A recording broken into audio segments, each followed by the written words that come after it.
Hoy hablaremos sobre la conciencia de unidad y sobre la conciencia de los eventos internos. Eventos internos son sensaciones, pensamientos, emociones.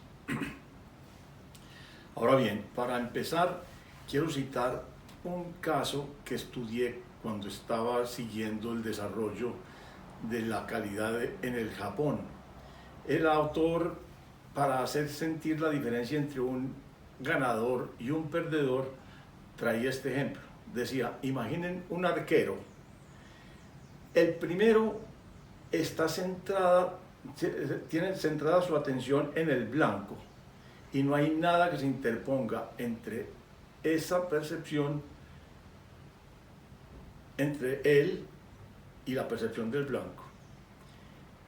Ese casi siempre es el ganador. Ahora bien, al lado de ese quiero que se imaginen otro arquero, pero que tiene el siguiente problema. Mientras mira al blanco, él está pensando es en la medalla que puede ganarse. Y esa medalla actúa como si fuera una especie de cortina entre su percepción y el blanco al que está atendiendo. Ahora bien, si nosotros observamos en la vida corriente, esa distorsión de la percepción y esa obnubilación de la conciencia, que son el resultado de ese, digamos, del atravesamiento, son muy comunes y muy frecuentes en la gente.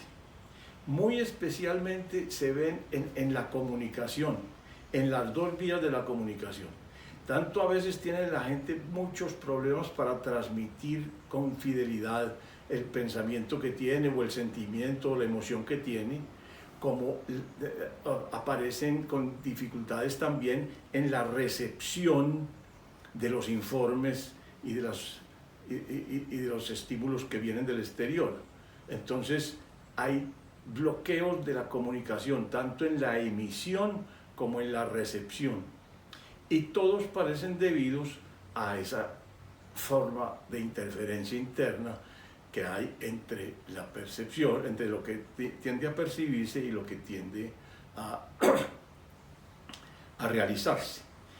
Ahora bien, es un fenómeno que es muy común y es difícil de observar, porque la gente normalmente tiene ese tipo de obnubilación de conciencia. La mayor parte de la gente no se da cuenta que tiene un montón de, digámoslo así, agendas ocultas cuando habla con los demás y cuando se comporta en grupo. Y no se da cuenta de que esas agendas ocultas le deforman la percepción y le obnubilan su conciencia.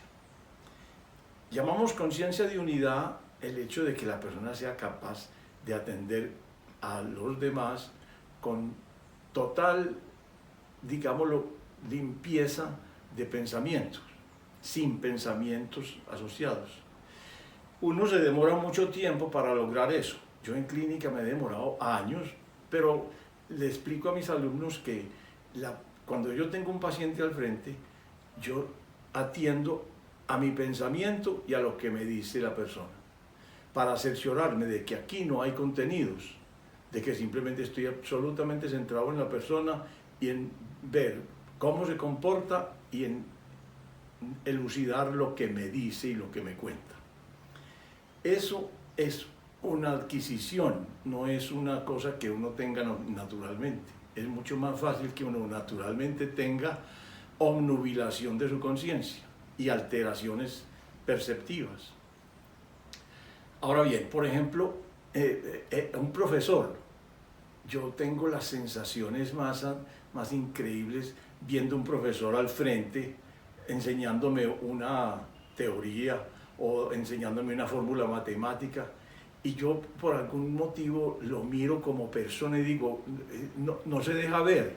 Hay algo que me impide a mí verlo y sentirlo como persona, porque el tipo se centra específicamente en lo que está diciendo, pero como si estuviera él totalmente al margen de ese contenido. Y me llama mucho la atención porque es muy frecuente. Hay otros que se muestran implicados en lo que dicen, abren al público lo que sienten y lo que piensan, lo expresan con mucha precisión y con mucha claridad, y la gente sabe con quién está trabajando. Ahora bien, por ejemplo, en la expresión artística, yo he estudiado mucho el canto, porque en mi casa, desde mi mamá, mis hermanos y por supuesto yo, cantamos todos. Pero he observado un fenómeno muy especial, y es que hay personas que cantan muy bien, muy afinados, pero por alguna razón no llegan a la gente. Y es que hay algo atravesado entre la canción que están cantando y el mensaje emocional que están intentando transmitir con ella y la persona que está al frente. Este atravesamiento indica una baja conciencia de unidad. Vamos a llamar que la conciencia de unidad es aquella en la cual la persona no tiene ninguna barrera o ninguna interferencia entre lo que quiere transmitir y el oyente, ni ninguna barrera entre el que está hablando y el que está escuchando. Entonces, cuando está en esa posición, nosotros decimos, tiene conciencia de unidad. Y al tener conciencia de unidad es exactamente equivalente a que conoce lo que está pasando en su interior y tiene control sobre ello. O sea, conoce sus pensamientos, sus emociones, las sensaciones, y puede, por supuesto, controlarlas. Pero alguien puede no tener ese control.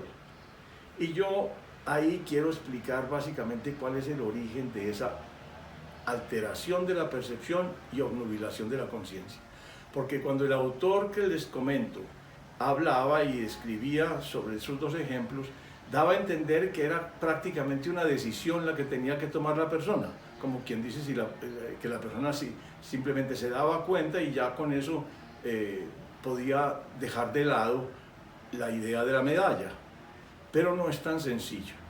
Yo a mis alumnos hace mucho tiempo les doy este ejemplo vivido por mí. Alguna vez iba yo en mi carro con mis 3 niñas a encontrarme con Marta, mi mujer, en una población rural.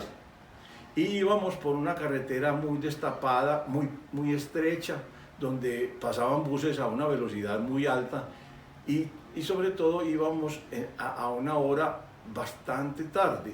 Eran alrededor de las 6 de la tarde y entonces yo estaba, digámoslo así, de pronto me vi acelerando mucho el carro. En el momento en que me di cuenta de que estaba acelerando demasiado el carro, me pregunté, Horacio, ¿qué te pasa? En ese momento vi cuál era mi temor. Mi temor en ese momento era que de pronto pinchara yo en esa carretera y viniera un camión y yo no tuviera luces y todo se prestara a las condiciones donde puede ocurrir un accidente, Pero en el momento en que vi el temor, desde ese mismo momento empecé a trabajarlo, porque dije, bueno, listo, si me pasa, si pincho, por ejemplo, ¿qué hago? Entonces inmediatamente dije, no, orillo el carro, lo paro, saco las señales, las pongo, bajo el gato, voy a la rueda pinchada, manipulo los pernos hasta que la pueda remover, hago el cambio de llanta y vuelvo a subir las señales y sigo. O sea, cuando ya visualicé bien qué haría yo en el caso eventual de que pinchara, en ese mismo momento inmediatamente dejé de acelerar. O sea que uno puede controlar el temor si lo ve, porque si no lo ve, el temor es el que lo controla a uno. Y esa es la llave para entender lo que está pasando normalmente en la vida ordinaria. En la vida ordinaria la mayor parte de la gente está con la conciencia obnubilada porque no mira sus temores. Entonces este video el sentido que tiene es ayudarle a la gente a que mire hacia adentro, explorando los temores que tiene en cada situación. Entonces, en esta situación tengo el temor de que esta persona no me comprenda. Y resulta que eso se asocia claramente con un montón de problemas en la emisión, en el mensaje que doy. Pero cuando ya empiezo a ver el temor, desde el momento en que empiezo a verlo, empiezo a controlarlo, porque empiezo a hacerme cargo de él, de lo que puede pasar. Y para mí es una clave fundamental, porque la mayor parte de la gente no está acostumbrada, a nosotros no nos entrenan sistemáticamente para que estemos mirando nuestro interior en busca de miedos y de perspectivas de amenaza y de ansiedades. No nos entrenan.